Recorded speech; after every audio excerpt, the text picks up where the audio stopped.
So I've seen loads of posts from Democrats and Republicans posting about this song on TikTok. What's embarrassing is the fact that you don't know the song, or more importantly, you don't know the history behind the song, and it just makes you look like fools.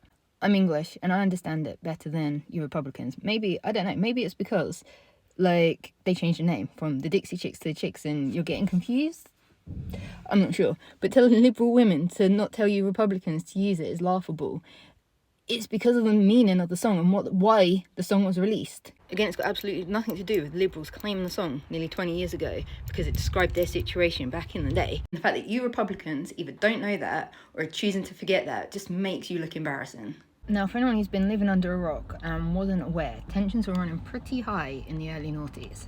Back in 2003, the Chicks were still experiencing a highly successful career. Travelling Soldier was #1 and they were being played on radio stations across the US. However, when Natalie Maines decided to speak out against President Bush at a gig in London, everything changed.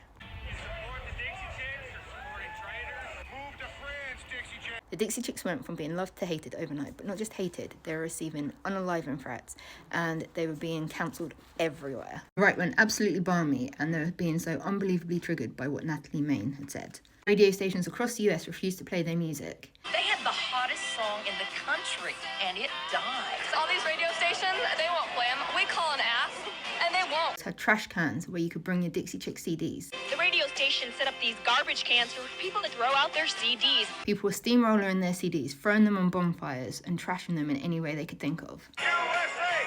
USA!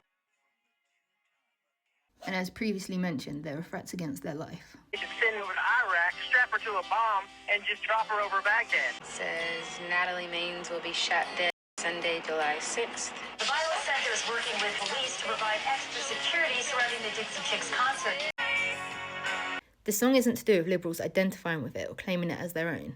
The song is about the Chicks regaining their place in country music and standing strong against the bullies of the right. The Red Cross wouldn't take $1 million from us. Well, you do know that George W. Bush is the honorary chairman. It's easy for people to write ugly things and hateful things, but when somebody hates you so much for what you say that they want to kill you. That's why it is laughable that you Republicans are using it. However, I'm sure they're not going to complain as the royalties roll in, so I guess that's the least that you owe them. Oh, what was it that Natalie Maines said that caused so much controversy? Surely it must have been something really bad, right? We're ashamed the President of the United States is from Texas. Yes, that is literally it. That is all she said to cause all of those problems. How hypocritical and soft of the right to get so up in arms about 12 little words.